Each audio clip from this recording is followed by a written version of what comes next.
Hello students, welcome back to Shubham lecturer channel. तो student, इस video में मैं आपके लिए लेकर आया हूं 12th इंग्लिश मॉडल पेपर 2021।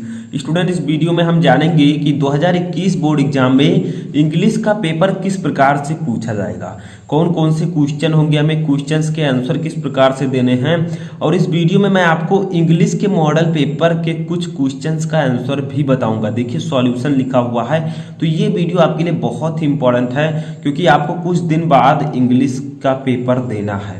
ऐसे में इस वीडियो को लास्ट तक देखते रहें ताकि आपको सभी चीजें समझ में आ जाएं कि कौन से क्वेश्चन किस प्रकार से पूछे जाएंगे, कितने क्वेश्चन आएंगे और कितने क्वेश्चन हमें करने होते हैं। सब कुछ इस वीडियो में मैं डिस्कस करने वाला हूं। तो इस वीडियो को लाइक कर दीजिएगा। लाइक का टारगेट है 2000 लाइक्स का, तो लाइक आप लोग जरूर करें। देखिए, सबसे पहले देखिए लिखा है model paper English only paper. यहाँ पर आपको पेपर मिलेगा। ठीक है, समय आपके पास रहता है 3 घंटे 15 मिनट। और देखिए, जो पूरा पूर्णांक होगा, ठीक है, मैक्सिमम मार्क वो 100 का होगा। यानी कि आपका जो इंग्लिश का पेपर होगा वो 100 मार्क का पूछा जाएगा। ठीक है, तो इतना तो था आपका इंट्रोडक्शन। अब हम लोग देखेंगे मॉडल पेपर। ठीक है, तो मॉडल पेपर में सबसे पहले आपको इंस्ट्रक्शन दिया होगा, निर्देश।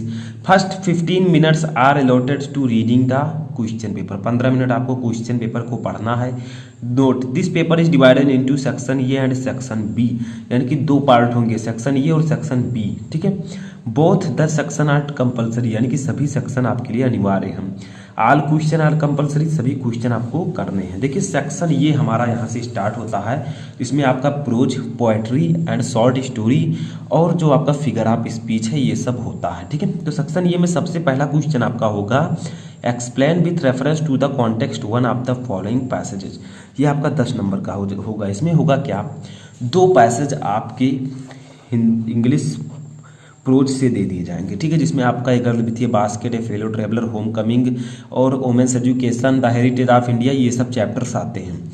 इसमें से 2 पैसेज दे दिए जाएंगे। आपको सिर्फ एक पैसेज को रेफरेंस, कॉन्टेक्स्ट और एक्सप्लेनेशन के साथ करना है। ठीक है, यानी कि ये पैसेज मान लीजिए है, ठीक है, that night on this way back from school Phatik. तो ये चैप्टर का नाम यानी कि रेफरेंस आपको पहले लिखना है कि किस चैप्टर का नाम क्या है और इसके लेखक कौन है। ठीक है, तो देखिए ये होम कमिंग चैप्टर है। कॉन्टेक्स्ट आपको लिखना है पैस और इसका एक्सप्लेनेशन अपनी भाषा में इंग्लिश में ही लिखना है। ठीक है, तो 2 में से जो आपको पता है वो आप कर सकते हैं। अब बात ये आती है कि इसे हम सॉल्व कैसे करते हैं। तो नहीं पता अगर आपको, तो आप लोग जाकर सर्च कर सकते हैं कि 12th English pros important passage Shubham lecturer. तो आपको वीडियोज मिल जाएंगे, वहाँ से आप लोग जाकर समझ सकते हैं कि आखिर हमें इसे सॉल्व कैसे करना होता है। ये फर्स्ट क्वेश्चन में आपका 10 नंबर का पैसेज होगा। सेकंड क्वेश्चन आपका होगा, answer any one of the following question in not more than 30 word. यानी कि इन 3 में से, ठीक है, 3 में से किसी एक क्वेश्चन का आंसर आपको देना है, वो भी 30 वर्ड में। ठीक है, इसके लिए आपको 5 नंबर मिलेगा। अब 3 में से एक तो आप दे ही सकते हैं। अब ये भी अच्छे से अगर आपको पता तो बहुत अच्छी बात है, नहीं तो मैंने चैप्टर वाइज आपको इंपॉर्टेंट क्वेश्चन प्रोवाइड कराए हैं। जैसे अगर विथ बास्केट इंपॉर्टेंट क्वेश्चन, आप पीछे शुभम लेक्चरर लगाइए, सभी वीडियोज आपको प्रोवाइड मिल जाएंगे। ठीक है, तो why was Phatik excited to go to Calcutta, why did the girl not accept the money of your charity. तो देखिए, होम कमिंग का है, ये गर्ल विथ बास्केट का है। ठीक है, और ये आपका जो है हेरिटेज ऑफ इंडिया का है। तो ऐसे क्वेश्चंस आएंगे। ये आपका होगा शॉर्ट क्वेश्चन प्रोज से। ठीक है, 5 नंबर का। थर्ड क्वेश्चन हमारा होगा, इसका आंसर भी मैं बता देता हूँ। देखिए, इसमें होगा क्या, fill in the blanks in the following sentences with the most suitable word given within the bracket. यानी कि ये जो बीच में लाइन है, खाली जगह है, इसमें आपको चूज करना है इन चारों में से कि कौन सा सही होगा, कौन सा इसमें आपको फिल करना है। तो देखिए, ये है आई फ्लिक्ड हिम अगेन। अब बीच में क्या भरना है, विथ या इनटू या इन या ऑफ, इन चारों में से क्या भरना है, तो आपको OFF वाला ऑफ भरना है। I flicked him off again. ठीक है, समझ में आया। अब देखिए, बी है कंपैरिजन, दया is the quality which is more characteristic of than of man. तो यहाँ पर क्या भरना है, ओमेन। ठीक है, तो ओमेन आपका सही होगा। यानी कि जो दया है, ठीक है, यह पुरुषों के मुकाबले महिलाओं का सबसे बड़ा गुण है। ठीक है, क्वालिटी है। समझ में आया, तो ओमेन। ये क्या होगा, I flicked him off again, मैंने उसे दोबारा भगा दिया। ठीक है, सी देखिए, I am anxious that our great should be studies. अब ग्रेट के बाद हमारा क्या होगा इसमें से, तो इसका सही आंसर होगा क्लासिक्स। ठीक है, आवर ग्रेट क्लासिक्स यहाँ पर भरा जाएगा। ठीक है, तो जो सही होगा उसको आपको फिल करना है। 4 नंबर का होगा, 4 क्वेश्चन होंगे। डी देखिए, Hindu civilisation will be believe its continuity, क्या भरा जाएगा? Regain, refrain, return, remain. तो यहाँ पर भरा जाएगा रिटर्न। ठीक है, यानी कि भारतीय सभ्यता, ठीक है, भारतीय सभ्यता ने अपनी निरंतरता बनाए रखी है। ठीक है, भारतीय सभ्यता पर हमें उसकी निरंतरता पर विश्वास है। ठीक है, तो यहाँ पर आपका फिल इन द ब्लैंक्स होगा 4 मार्क का।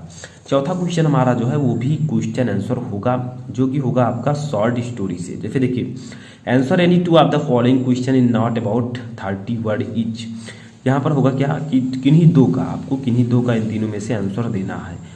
10 नंबर आपको इसके लिए मिलेगा। ठीक है, वहाँ पर 1 था तो 5 नंबर, यहाँ पर 2 है तो 10 नंबर। यानी कि फर्स्ट है, why did Shanku want to steal the gold watch, यानी कि शंकु जो है सोने की घड़ी क्यों चुराना चाहता था, ये पूछा जा रहा है। ठीक है, क्योंकि जो है उसने कई लोगों से रुपए उधार लिए थे। ठीक है, तो इसीलिए जो है उसके पास उतने पैसे नहीं थे। बी देखिए, why had the astrologer left his village, यानी कि ज्योतिषी ने अपना गाँव क्यों छोड़ा था? क्योंकि उसने एक आदमी का मर्डर किया था। ठीक है, समझ में आया, गुरु नायक का।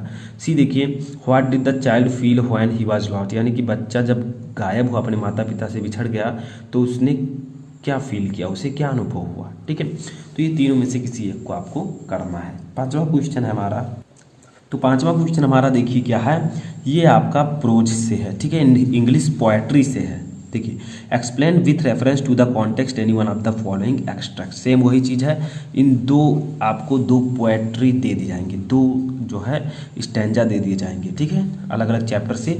इसमें से होगा क्या, किसी एक को आपको रेफरेंस, कॉन्टेक्स्ट और एक्सप्लेनेशन के साथ सॉल्व करना होगा, जिसके लिए आपको 10 नंबर मिलेगा। जैसे ही मैंने आपको प्रोज में अभी बताया, उसी प्रकार से पोएट्री में है, 2 में से किसी एक को आपको सॉल्व करना है। मान लीजिए पैसेज आपको पता है, तो आप बताइए, इसका रेफरेंस लिखिए कि ये किस चैप्टर से है, इसके पोएट कौन है, कॉन्टेक्स्ट लिखिए। ठीक है, एक्सप्लेन कीजिए उसको। अगर आप लोग करना नहीं जानते हैं तो आप लोग सर्च कर सकते हैं, हमारे चैनल पर जाकर आपको वीडियोज मिल जाएंगे। ठीक है, देखिए ये जो आपका किस चैप्टर से है, whose passion not his master are, whose is still prepare for death untied into the world wide care of princely love vulgar breath. ठीक है, तो ये सब आपका होगा। ठीक है, समझ में आया। अब अगला देखिए, हमारा 6वां क्वेश्चन है, right the central idea of any one of the following poem, यानी कि इन तीनों में से किसी एक पोएम का आपको सेंट्रल आइडिया लिखना है। ठीक है, सेंट्रल आइडिया अगर आपको नहीं पता है तो character of a happy life, the true beauty, element, इन सब का सेंट्रल आइडिया मैं ऑलरेडी बता चुका हूँ। आप सर्च करेंगे, पीछे शुभम लेक्चर लगा दीजिए, आपको वीडियोज मिल जाएंगे। ठीक है, तो सेंट्रल आइडिया जो है इसका लिखना है।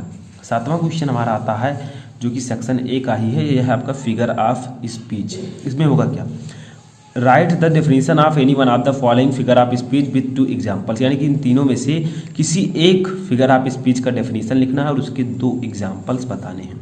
सिमिली अगर आपको पता है तो आप सिमिली लिख सकते हैं, पर्सोनिफिकेशन, ऑक्सीमोरन पता है तो आप लिख सकते हैं। ठीक है, मैं आपको एक ही वीडियो में फिगर ऑफ स्पीच पढ़ा चुका हूँ, तो अगर आपने वो वीडियो नहीं देखा तो जाकर देख लीजिए। आपको फर्ज करना है कि figure of speech bye Shubham lecture, तो आपको वीडियोज मिल जाएंगे। अब यहाँ पर सेक्शन ए आपका समाप्त होता है 7 क्वेश्चन तक। यहाँ पर आपको prose, poetry and short story और फिगर ऑफ स्पीच पूछे जाएंगे।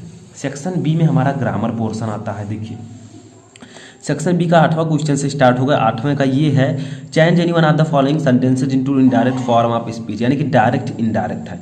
इसमें होगा क्या, 2 दे दिए जाएंगे क्वेश्चन, आपको सिर्फ एक को इनडायरेक्ट में कन्वर्ट करना होगा। देखिए, 2 डायरेक्ट स्पीच हमें दिए गए हैं, 2 क्वेश्चन, अब इन्हें हमें इनडायरेक्ट में कन्वर्ट करना है, सिर्फ एक को जो आपको पता है। ठीक है, अब 8वें का ये था। अब बी देखिए, ये आपका synthesis, change any one of the following sentences as directed within the bracket, यानी कि इन दोनों को आपको दोनों में से किसी एक को जो है सिंथेसिस में कन्वर्ट करना है, यानी कि किसमें, he is honest, I am certain. ठीक है, इसको आपको सिंपल सेंटेंस में कन्वर्ट करना है, यानी कि जो ब्रैकेट में लिखा है उसी में आपको इस सेंटेंस को कन्वर्ट करना होता है। ठीक है, यहाँ पर नहीं लिखा है लेकिन लिखा होना चाहिए। ठीक है, तो इसके लिए आपको 2-2 नंबर सभी के लिए दिए जाएंगे, 2 में से किसी एक को ही करना है।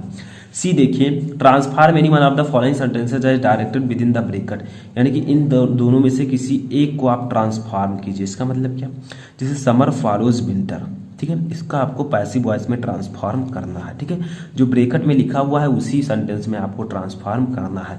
जैसे Akbar is the greatest king of India, इसको पॉजिटिव डिग्री बनाना है। ठीक है, समझ में आया। तो इस प्रकार से आपको ट्रांसफॉर्म करना होता है। डी देखिए सिंटैक्स है आपका, इसमें होगा क्या, correct any two of the following sentences, यानी कि इन चारों में से किन्हीं दो को आपको करेक्ट करना है। यानी कि इसमें होता क्या है सिंटैक्स में, मान लीजिए ये है one should do his duty, तो इसमें गलती है, हिज की जगह पर होना चाहिए वंस, ठीक है, क्योंकि वन के साथ अपने की अंग्रेजी वंस होती है। One should do his duty, सभी को अपने कर्तव्य का पालन करना चाहिए, ठीक है, तो वंस यहाँ पर रहता है।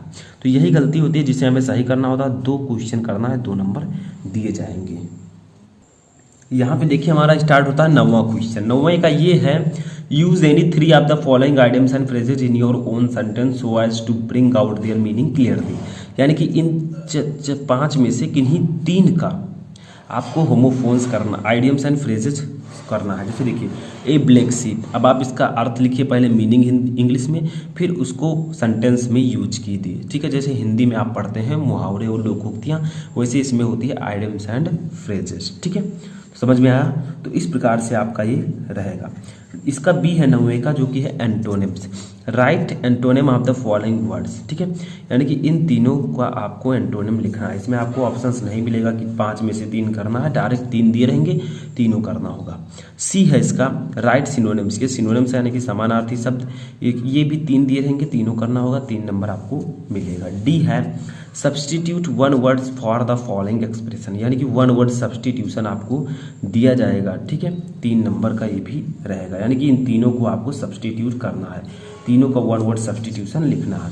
अब ई वाला आता है 9वें का, ई जो है होमोफोन्स है। इसमें होगा क्या, use the following words in sentence of your own so as to bring out the difference in their meaning clearly, यानी कि दोनों देखिए सुनने में एक जैसे लगते हैं, साइड साइड, ठीक है, बट आपको करना क्या है, इन दोनों का मीनिंग लिखना है, ठीक है, और उसका वाक्य में यूज करना है, ताकि इन दोनों के मीनिंग का हमें पता चल सके क्लियरली कि दोनों अलग अलग चीज़ें हैं, ठीक है। ये भी मैं आपको पढ़ा चुका हूँ। 10वां देखिए आपका translate of the following into English, यानी कि आपका हिंदी का पैसेज रहेगा, यहाँ पर भी है, ठीक है, हिंदी का पैसेज रहेगा, इसको आपको इंग्लिश में ट्रांसफॉर्म करना होगा, ठीक है, जिसके लिए आपको 10 नंबर मिलेगा। 11वां क्वेश्चन आपका आएगा, right an essay on any one of the following topics in 200 word, 12 number. देखिए इन 5 में से किसी एक पर आपको एसे लिखना है, जिसका आपको पता है उस पर आप लोग लिख सकते हैं, ठीक है। और 12 और लास्ट नंबर आता है अनसीन पैसेज। इसमें होगा क्या, read the following passage carefully and answer the question then follow, यानी कि इस पैसेज को आपको केयरफुली पढ़ना है और इसके नीचे जो क्वेश्चंस दिए गए हैं देखिए उसका आंसर आपको देना है। 2-2 नंबर, यानी कि 2-2 4 2 6 नंबर का आपका ये अनसीन पैसेज होता है, ठीक है। तो फाइनली ये पूरा पेपर आपका 100 मार्क का होगा इस प्रकार से, और इसी प्रकार से आपके बोर्ड एग्जाम में आएंगे। तो आई होप कि आपको ये वीडियो अच्छा लगा होगा। वीडियो अच्छा लगा तो वीडियो को लाइक कर दीजिए, चैनल पर नए तो चैनल को सब्सक्राइब कर लें। और हिंदी, फिजिक्स, केमिस्ट्री सभी का मैं मॉडल पेपर बना चुका हूँ, तो उनको भी आप जाकर देख सकते हैं।